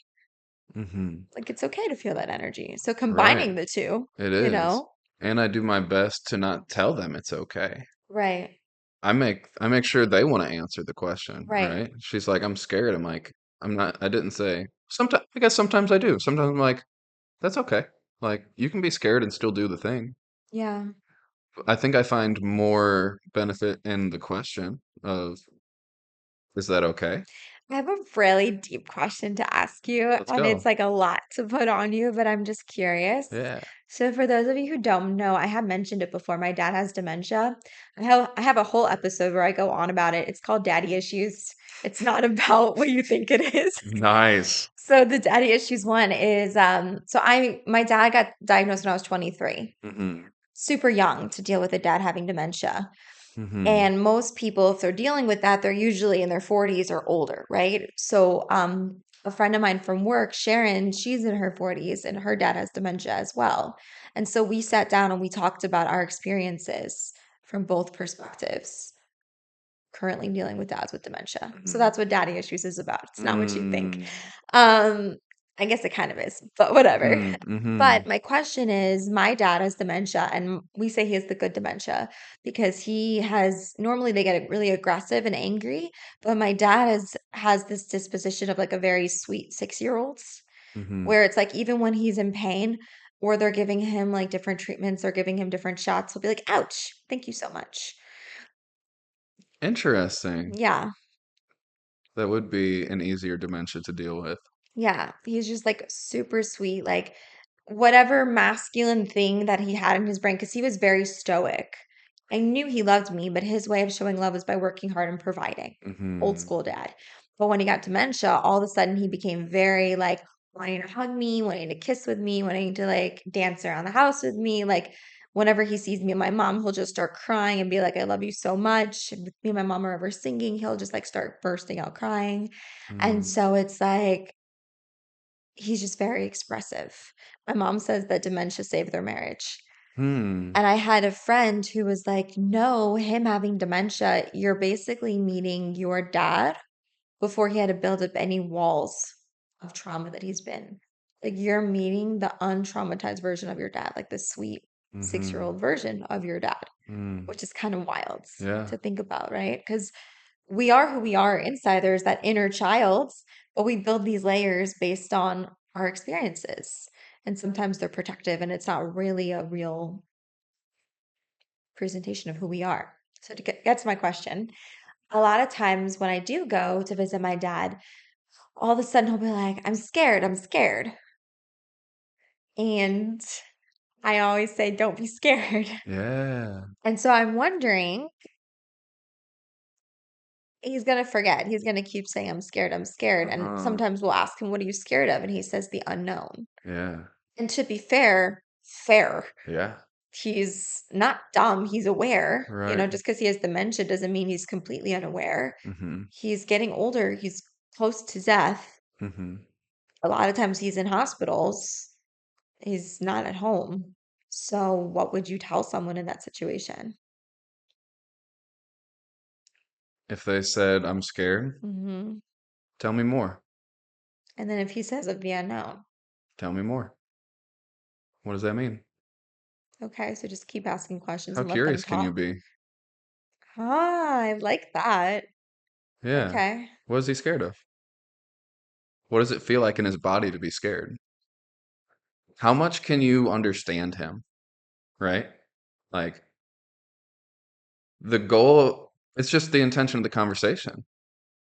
We want to come from a caregiver standpoint so often. We want to fix it. We don't want him to be scared. We don't want him to be in pain. And I think we're figuring out the way to do that is to learn more about, just learn, just stay curious. Don't prescribe. Instead of what can I do to make you not scared? Just be like, what does scared mean to you? Maybe not, don't ask him that. Just be like, tell me more of the unknown. Yeah, tell me more. And he's like, I don't know. There's just so much we don't know. It's scary. And you can be like, it is. It's super scary. And then see what he says next. Agree with him. Life is scary. It is scary, yeah. Everyone you love is going to die. It's the only guarantee we got. Every relationship you make, everyone you ever love or care about, or hate or dislike, is going down. We're going up, depending on what you believe. And so, what can you do from now and then to make life worth it? Right? You might have a lot of time left with But your you dad. don't know. You have no idea. Right. Um, Yeah. I think my yeah. dad was a big part of the reason why I wanted to say yes to these kinds of adventures too, Hmm. because I'm like, yeah, you can look at it from the perspective of, oh, it's so hard in your 20s to go through something like that with your dad. But for me, having a dad who was so much older and had so many health scares that were very much death scares, it made me realize how short life is. Yeah. Yeah. For sure. So you might as well grab as many great stories as you can. Yeah. Squeeze the orange while there's juice. That's what I'm thinking. Right? I mean, in terms of money, I'm like, money comes and money goes. We all say we don't have money, but then some crazy bill happens or something goes wrong with your car, and next thing you know, you found the money you needed. You know what I mean? For sure. You're gonna find it. You'll always find the money. Right. And And you can always find a way to comfort someone in pain, you know? yeah, He might be scared the next time you go see him. yeah. I mean, I think potentially one of the best things you could say is, yeah, it's scary. That's what I told you. Like with my dad, he set the bar so high. in Uh-huh. terms of like the love that he has for my mom, because Mm-hmm. there's no bullshitting at the stage that he's in right now. You know Mm-mm. what I mean? Right. And so, like, even especially where sometimes verbally it's challenging for him, but like, one of the nurses thought that my mom was dead based on how highly he talks about her. Mm. Oh yeah, you did tell me that. Yeah. Yeah. And so, like, So he even remembers you guys. it to an extent, yes, my mom more than me for sure, Mm-hmm. which helps Yeah. tremendously. Um, but even if he can't always like articulate my name, he always knows me energetically, if that Mm-hmm. makes sense. Mm-hmm. But like for example, he's in the hospital and he's the most nonverbal I've ever seen him. Mm-hmm. And he like could barely say I love you, but that's the words that he's like trying to let out every time he sees me. Mm-hmm. So he saw me and he got excited to see me. But when my mom walked in, I mean, you talk about his eyes just lighting up. Mm-hmm. That sets the bar so high because when you see that kind of love, like you can't settle for anything else. Mm-hmm. Yeah. And you shouldn't. Yeah. But also, you might not know how that person feels about you until they get effective or good dementia whenever their walls come, but the bar is set high, there Yeah, was love involved and that was a felt sense of love. Now you get to see it, for sure. right? Now you can see the love without all the walls, which I can imagine is really such like a bittersweet moment to him being in daddy daycare right now and getting able to see these things, right? He's in daddy daycare, but also the love is pouring out of him. So what a nice dichotomy, right? Truly. I mean, like I said, people are going to get sick and die. It's a given. What a beautiful gift on top of it that he gets to show unfiltered love while it's happening. Yeah, A lot of people don't get that. Dementia that's runs in my true. family. My One of my great aunts beat the shit out of her husband for a few months. Oh God. She forgot who he was. Who's this strange man in my bed? Get the fuck Yeah. out of my bed. Right? Kind of funny, A little right? bit, not gonna lie. Kind of really sad for someone who's been married 72 years. Objectively, it's funny, yeah. Exactly. Right. And we have to infuse light into things, right? We have to enlighten things a little bit. Otherwise, that's why I said daddy daycare for a dementia place, right? It's sad already. Why not have some fun with it, right? We could be super serious and sad about it. Like you could have been like, how dare you make light of this situation? Well, no, I'm not because my mom and I, the way that we handle it is humor and we laugh Hmm. about it too. And to the point where it's like, there's just been a lot of situations in my life where I don't think people are aware of it because I'm so light about it. So they don't know some of like the heavy stuff that I've gone through. Because for me, life is so short. Why Hmm. wouldn't I pick the most joyful experience of it? Right. Are there times when I feel my feels? For sure. I'm a human being, but I don't feel the need to walk around with a cloud all day, every day and project that onto others. Hmm. And like, to the point where I remember there was one time right outside our house, I was putting windshield wiper fluid in my car because my dad that had showed me how to do that. Hmm. And I was wearing heels. It was like right after work and I was still all dolled up. And a family friend passed by and he's like, "Is everything okay with your car?" I'm like, "Yeah, I got it. I'm fine. I'm just there it is." Hmm. And then he was like, "First of all, yay for you."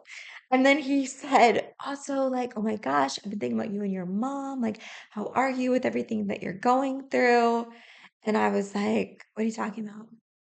Like, I genuinely, in that moment, just had no idea what he was talking about. And I think when you hear that, like, sometimes when people are going through hard stuff, you're like, "Oh, they must be really going through it. They must be so sad all the time."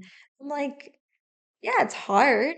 But Hmm. like you said, there's a lot of beautiful moments. I mean, even with my dad going to the nursing home, the time that I get to spend with my mom, driving with her a few times a week, and then being with my family for like 2 hours, uninterrupted time. Yeah.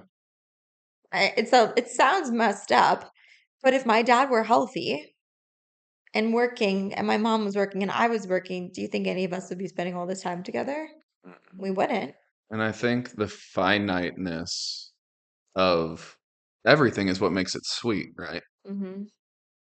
There's something I heard from someone, I don't remember who it is right now, but it talks about how art needs borders to be art.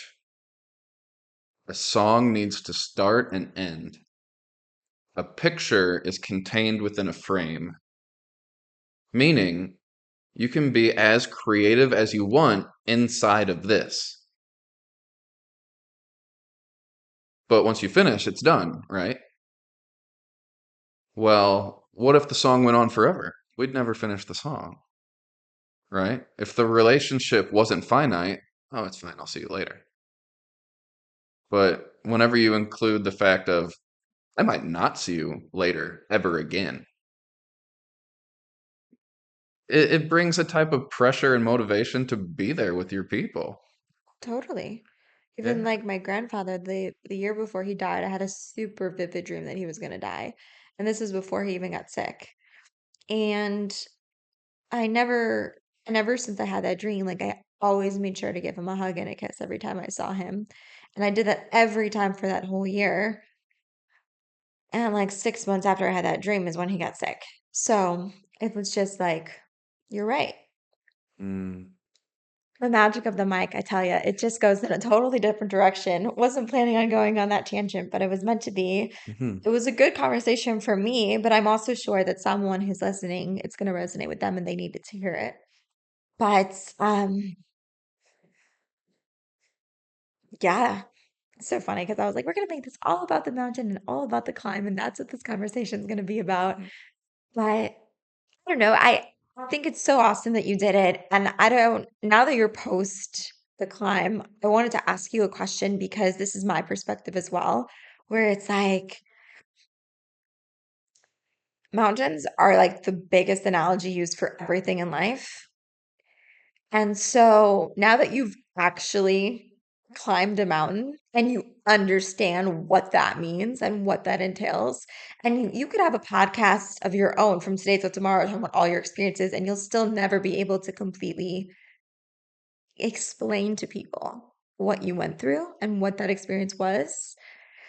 Um, do you feel now that it's given you this almost like superpower where you're like, whenever you're dealing with challenges, big or small in your life, post the climb, you're like, well, I climbed a mountain, so if I could do that, I could do anything.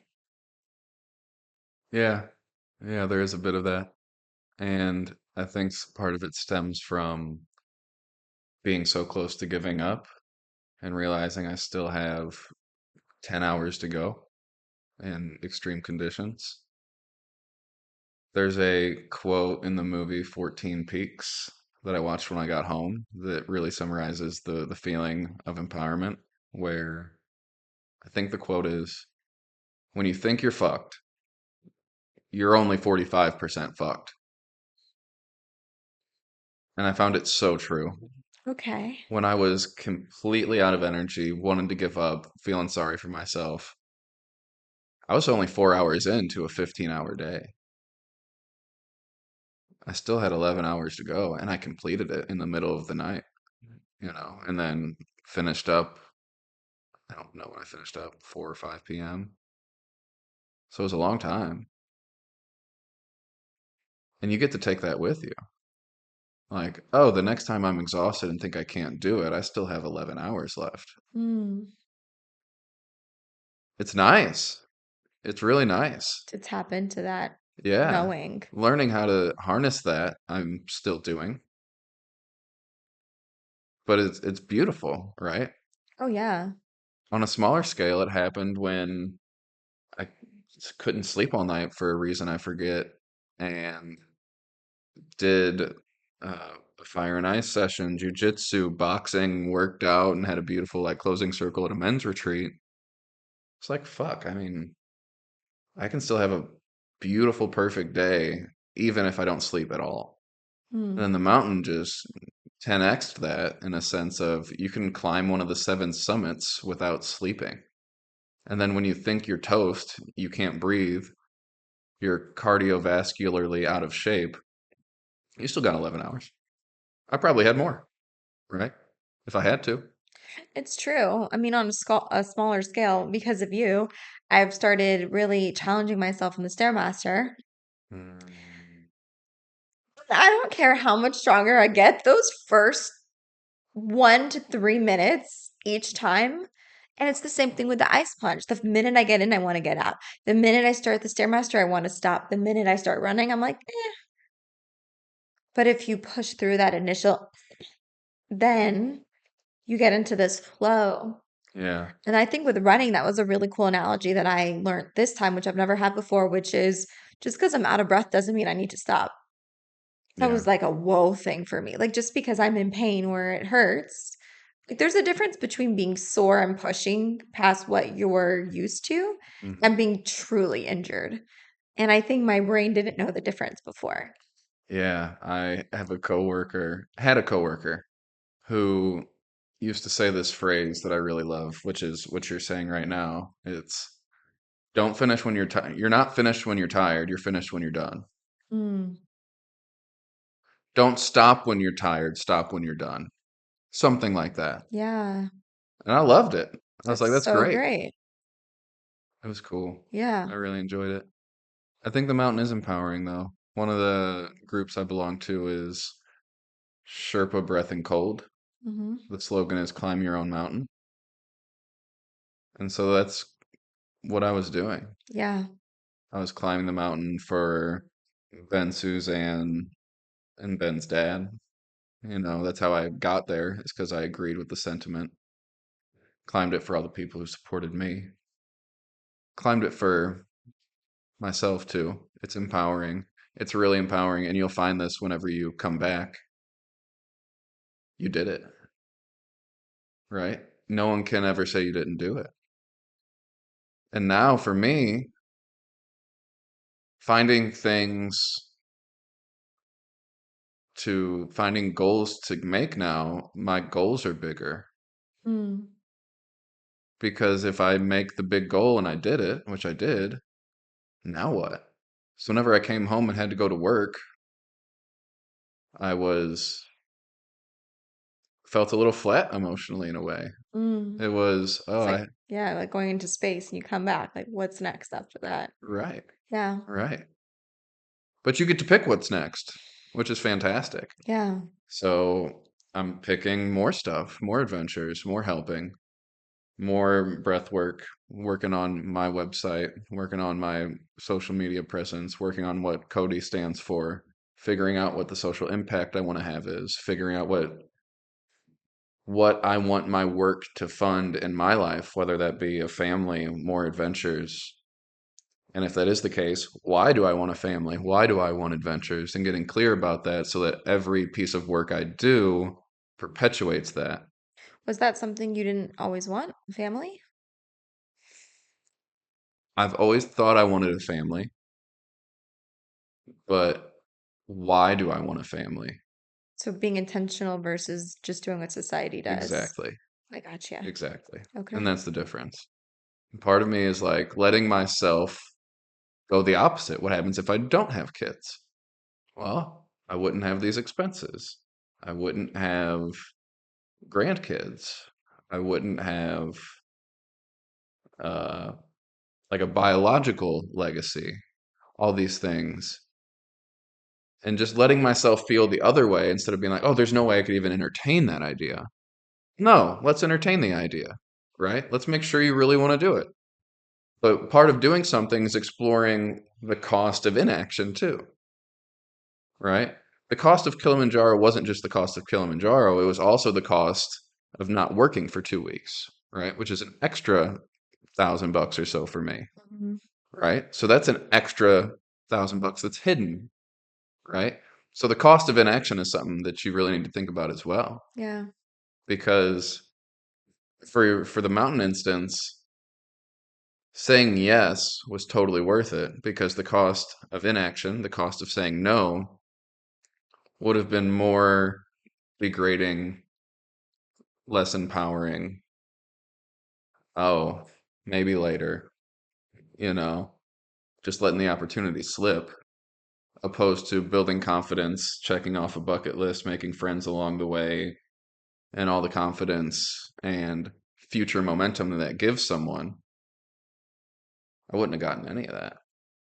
and you get to feel all that too. I'm sure it'll be some similar, some different, Yeah.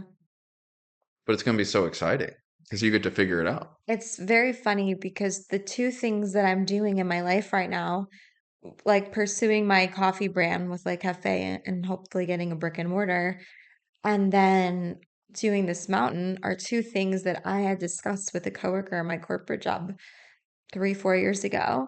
And he was a few years older than me. And I think maybe it's just the way that I'm raised, both men and people who are older than me. I'm like, I look up to them and I'm like, really take what they say with a lot of weight. And it Hmm. means something to me. And I respect their like wisdom. But something I've learned is just because someone's older than you and just because they're a man doesn't mean they're worthy of listening to them. You have to Hmm. like look at who's saying what they're saying. Um, and sometimes you have to separate the messenger from the message and just figure out what's right for you. Because sometimes people are pretty shitty, but what they say is valid, and you have to take that for stock. But he was he said don't go into like the restaurant food service business because his uncle had done it and it just had weighed so much on him personally. And he like really scared me off it. I was like, oh, okay, I guess I won't have my own coffee shop. And then he also, when I told him I was going to Africa, he's like, you? He's like, you're so girly. I can't imagine you ever like camping or doing anything like that. And I was like, oh, yeah, honestly, it's probably true. And like part of that, I'm not saying it's the only reason, but it definitely factored into my decision not to at the time. Hmm. But it's kind of funny how I kind of got to like, I think we all eventually get to a point in life where God, source, energy, whatever like speaks to you is just will make you as uncomfortable as possible to force you to make a decision and do something. And I kind of got to one of those like fuck it moments in my life where I'm like, why not? I can always go back to corporate. I can always, do this climb and then never do this type of adventure thing ever again. But why not try it? Hmm. You're gonna have a great time. I'm so excited. I'm excited for you. Was it insane climbing through 5 different climate zones? Yeah. Yeah, it was great. We actually drove part of the way that people do. Some people start at the very, very bottom of the park and hike all the way up. We drove through the rainforest and started in the moorlands. Hmm. So there's five climates, more or less. The bottom on the particular graphic that I learned from the civilization space, then the rainforest, then moorlands, then alpine desert, then Arctic. And don't they say the glacier, because of global warming, is only going to be there for like another 20 years? Yeah. Yeah, which whenever I'm up there, it's hard to believe because Intense. it's unbelievable. It was negative 15 Oh my when we were up God. there. Yeah. Um, That was part of my thing too. I'm like, gotta go, gotta do it now. and because I wear glasses, I can't wear contacts. I the face mask that you can wear to keep your face and nose warm, I would have worn if I didn't have glasses, but the air shot up and it Yeah. would, Fog up your and then glasses. since it's so cold, the fog would freeze. Oh, So eventually I just took off the face mask. And so whenever I got to the top, if anyone looks at the pictures, I'm smiling, but not really because it's just frozen. yeah. So whenever I got to the top, it was absolutely frozen. I'm just like, That's great. it was so funny. Oh my And I God. was so lightheaded. Uh, You're just like loopy. How long did it take to get down the mountain? five, six, 5 or 6. Hours? Yeah. That's so insane Yeah. that it takes so long to get up it Yeah, and you're and down mind so you, we far. were a slow group and we took breaks. I think we ranged from 18 years old to 55. Okay. So we had a really large age gap. There's a woman in the group that I'm doing who I don't know her exact age, but it's 40 and above, and I think she's so cool. Yeah. I love that. There was a 60-year-old Australian Indian woman and her son that did the trip. We found them on the way down. She had two canes on her arms. Let's go. She wanted to do it for her 60th birthday. Her son planned a solo trip and he told his mom about it and she goes, I'm coming with you. I've wanted to do that Yeah. since I was a little girl." Yeah. And he's like, "What? No, this is my trip." And then eventually he was like, "Who the fuck am I to deny my mom's little girl's ambition and make her dreams come true as well?" Yeah. And so we got to learn their story. She's like 5'0", 2 bad knees, on crutches. She summited the mountain. Let's go. How She inspiring. trained for a year, like Fair. really intensely, Okay. But she but did it. she did it. And so, one, a phrase for anyone who wants to climb a mountain: the more fit you are, the more fun you'll have. I think that's a phrase for life. But Yeah, I found that to be true. Everyone I yeah. talked to that trained had a much better time than I did. I thought it was really difficult. It was the hardest thing I've ever done physically and Mhm. mentally. It was so funny. We were joking on the way down, and I was like, I would rather go through my childhood trauma than do that Oh again. my God. But now, a few months post the climb, Mhm. it's kind of, I've heard it's kind of like childbirth. Well, you wouldn't know about that either. But where it's like you forget the pain, you're like, let's do it again. Yeah, I feel like that. They were like, they being the group I went with, we were like, would you guys ever do it again? And I was like, fuck no. Easy fuck no. And now 2 months, 3 months passed. It's like, with the right group, I might go again. You know, I had the right group to go the first time. If I had another group like that, I might do it again. But also, I think I would rather do a different space. 100%. Yeah. So Yeah. there's talks of me and a friend doing Denali in Alaska next Okay. year. There's talks. Of course there is. There's talks. And that might be one of the next adventures. So I think we might be looking for which charity or which place we can Represent. in Denali, Alaska, in order to, one, ask for help for our funding, and then also fund the local community that we'll be a part of, you know. Right on. So we're thinking about that. It's really cool. Thank you. Have you been to Alaska? No, Okay, then do it. I know. All It's right. beautiful. That's what I've I heard. really want to go. See the Northern Lights? I, yeah, that's actually the first thing I wrote on my bucket list, so I'd get to cross that off. That is number one, top of the paper. Do it. And I And if don't, you can do it while helping others, even better. right. And do you know why it's called a bucket list? No. I wrote the whole phrase at the top of mine. Uh, you can call it a before I kick the bucket list.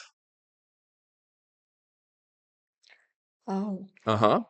Oh. That's why it's called a bucket list. Hmm.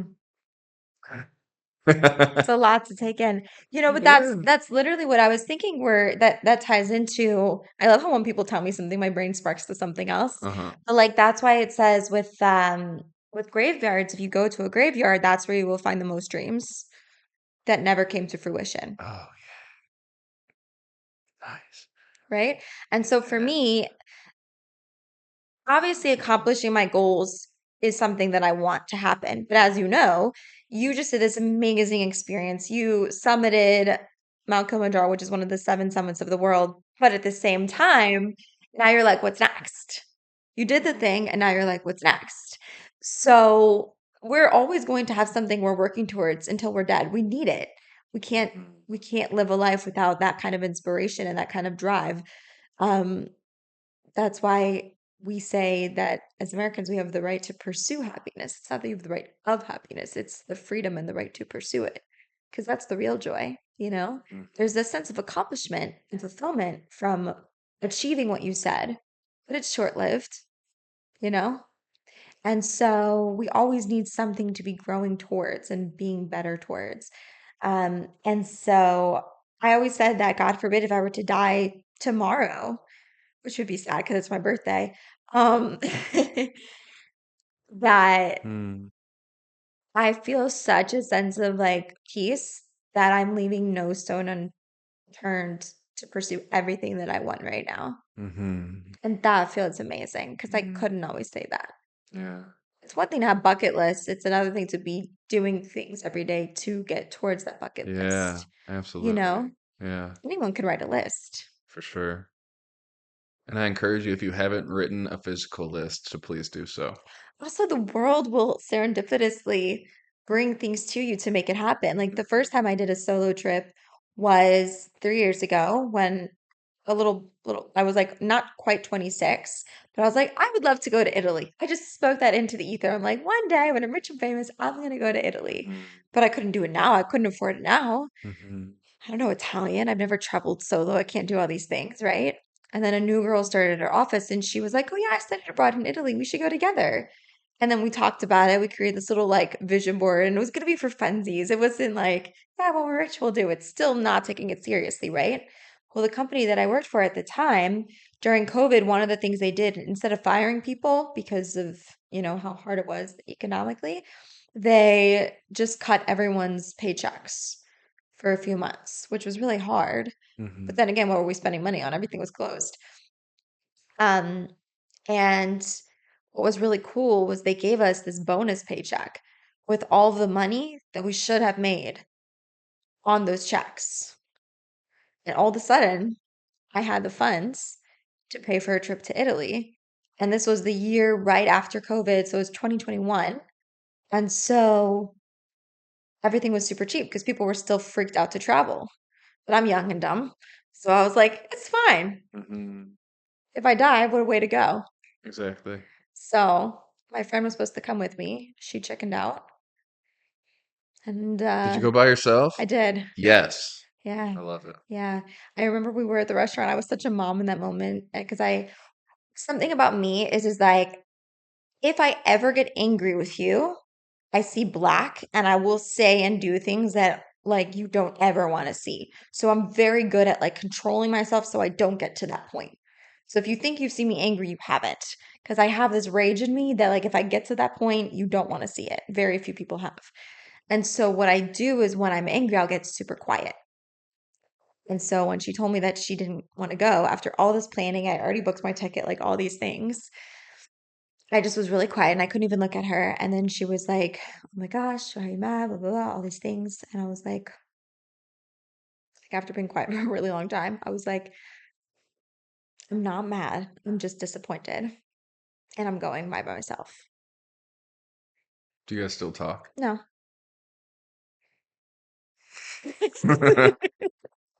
Oops. Nice. Hey, that's a fork in the road that you chose.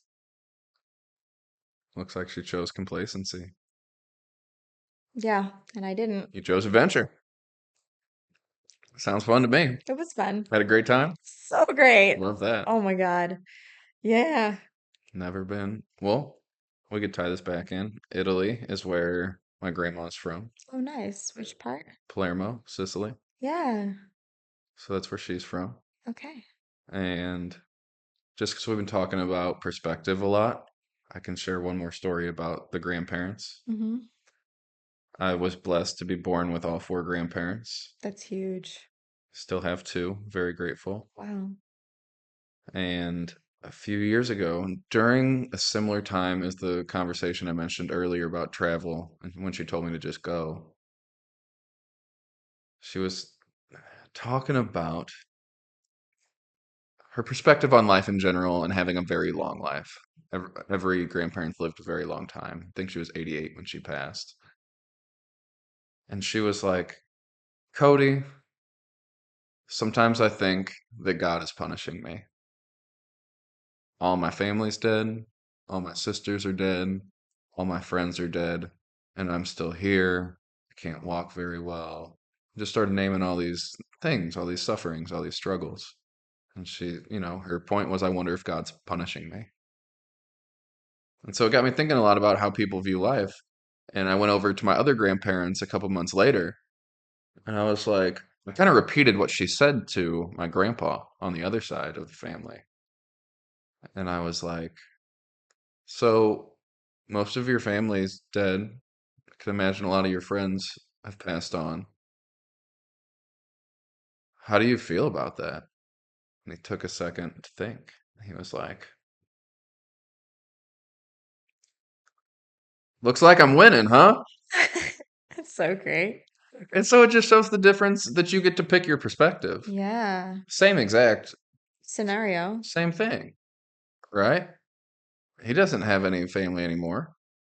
except, some kids and He's like, grandkids. what a bunch of losers. They all had to die. Right. Well, he was just like, looks like I'm winning, opposed Oh to I my think God's God. punishing me. That's And so, like, hilarious. where are you at?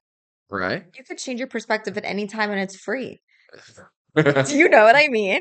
Like, no matter where you're at in life, like, it's free. There's the Jew from the Loop podcast. Money. You don't even need to pay to change your mind. Although you could offer a service to where you make money helping people change their mind. Life coaching, you mean? No, you know that dude who sits in front of the banner that says change my mind about this? You Yeah. could be like, pay me and I'll change your mind. That's such a me thing to try to say, though. I love that. I mean, truthfully, I mean, I'll say this even like going after, like right now, currently working as a barista, I'm making below minimum wage. And it's like a huge, huge ego death for me, which I think is great because I've said this quote so many times and I'm so bad at like saying who said this quote, but like a bad day for the ego is a good day for the soul. Hmm. And that's what I think about anytime that I'm embarrassed or anytime that I'm going through something where I'm just like, what are people thinking, right? Because I feel like maybe I don't look in a certain light. Then it's just like, what a good day for the soul. I love that. I've never heard that. Really? Nope. It's a powerful one. It will help you through a lot of hard I times. like it. And so, but even like, no matter where you're at, no matter how low, there's always someone lower. Working downtown, I see so many homeless people. Hmm. And I never realized how privileged my life was. And how lucky I am to have a roof over my head and good food and healthy food and just people who love me around me. Like there's so many things that I realized. I'm like, wow. And even the people who come in who still have their corporate jobs and are making those big paychecks, the amount of people who have cried to me in my coffee shop because they hate their lives and their bosses and their coworkers and all these things. I might be making below minimum wage, but I'm happy. Hmm. Hmm. You'll have a lot of fun perspective shifts too when you go to Africa. Yeah. You get to see how a few people live. We didn't even talk about the fact that you asked for permission to go up the mountain too from the mountain. Oh, I did do that. Yeah. I did do that. There's so much we didn't discuss with your mountain trip. Good. Did you say good? Yeah. Why? Leave it to mystery. Okay. We could always talk about it. I could That's tell the true. story. It's, yeah. Yeah. So what you're talking about is based off of something I learned from a shaman when I went to Peru. Okay. Story for another time. Uh-huh. Shout out to Julio Flores. Every time we went to a new sacred spot, he made us all stop before we entered, and we would ask permission. We would do a coca leaf ceremony where we would set an intention over 3 coca leaves, chew them. We would blow the intention onto the leaf, put them in our mouth, get some of our essence on it, then find a stone or a rock and lift up the rock and set the leaves under and set the rock back on top.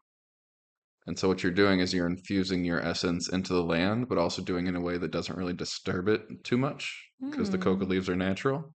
It's also a way to leave part of yourself there as an exchange to enter into the place.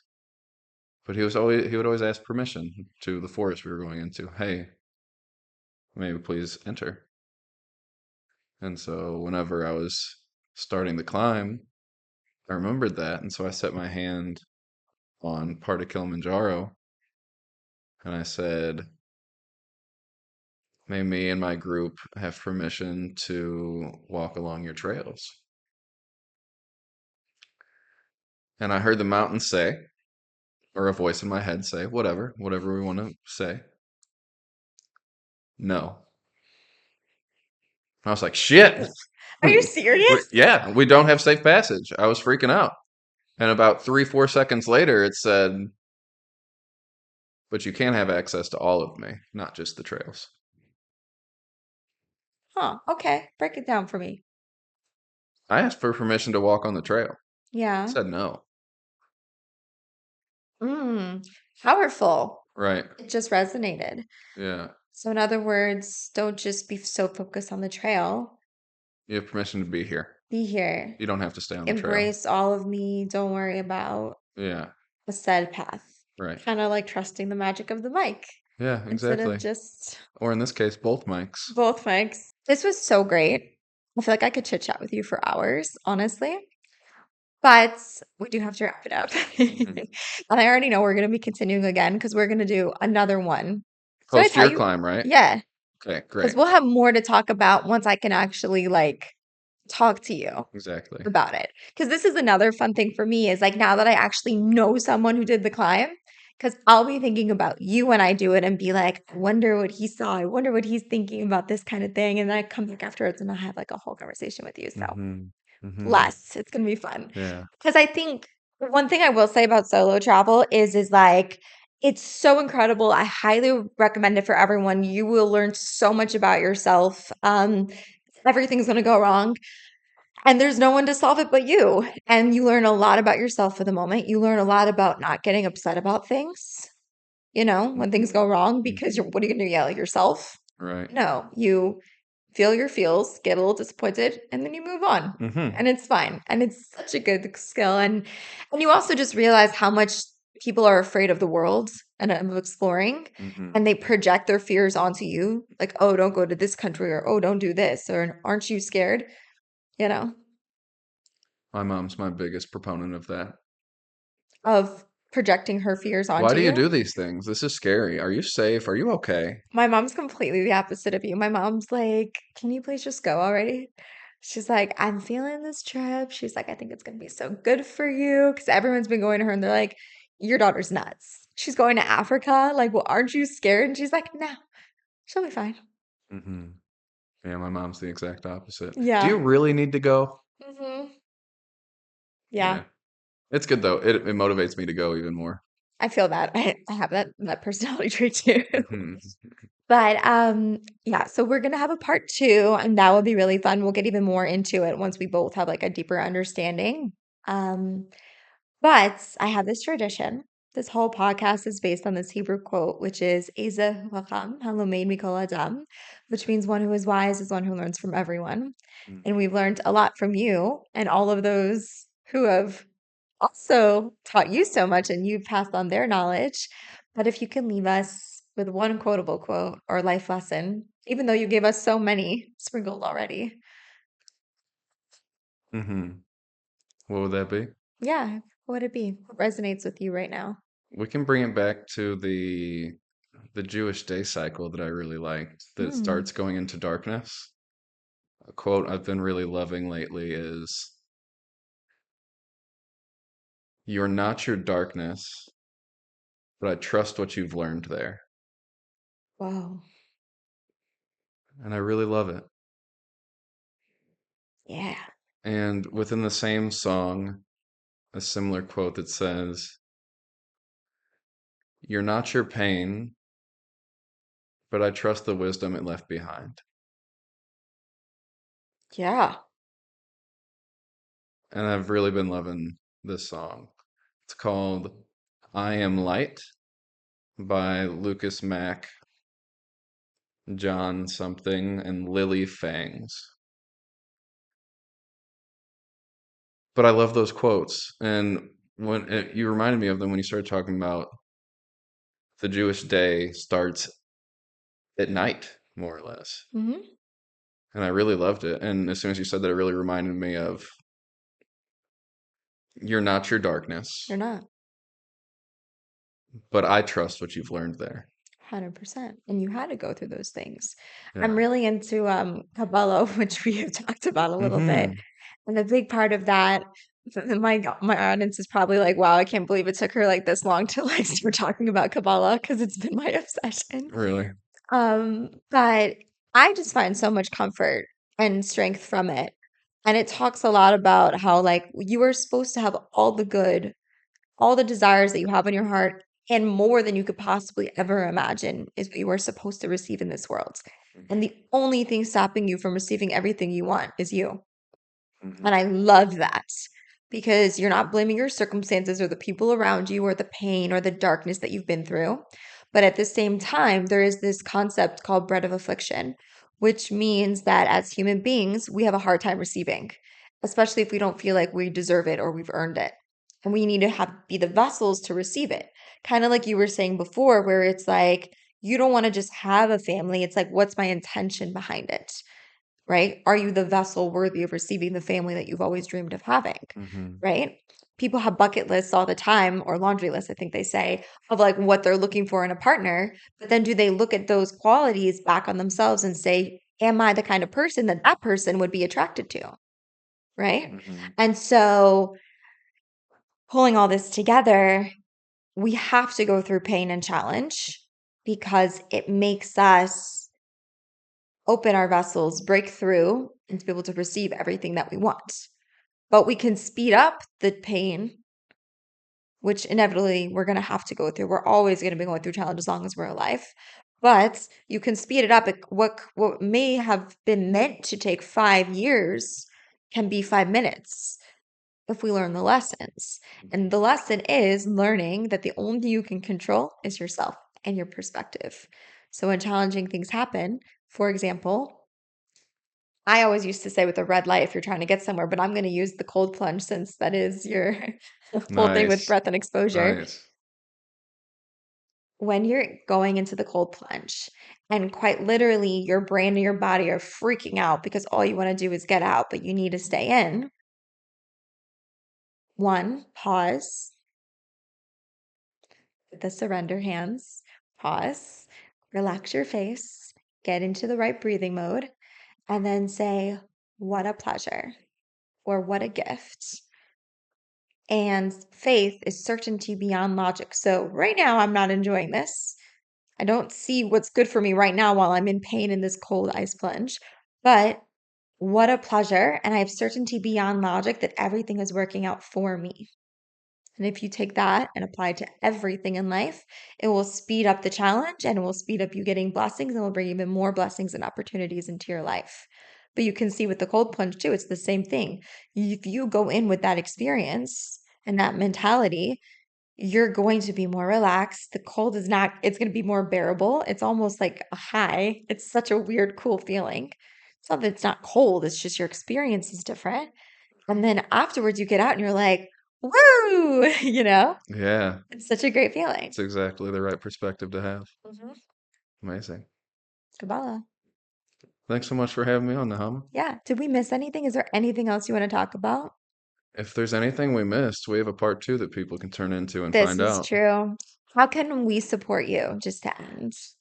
How can you support me? You can support me by following on Instagram Mhm. at Cody underscore Decker period underscore. There's quite a few Cody Deckers. I had to really find a way to get it on there. We'll put the link in the Absolutely. description for sure. Absolutely.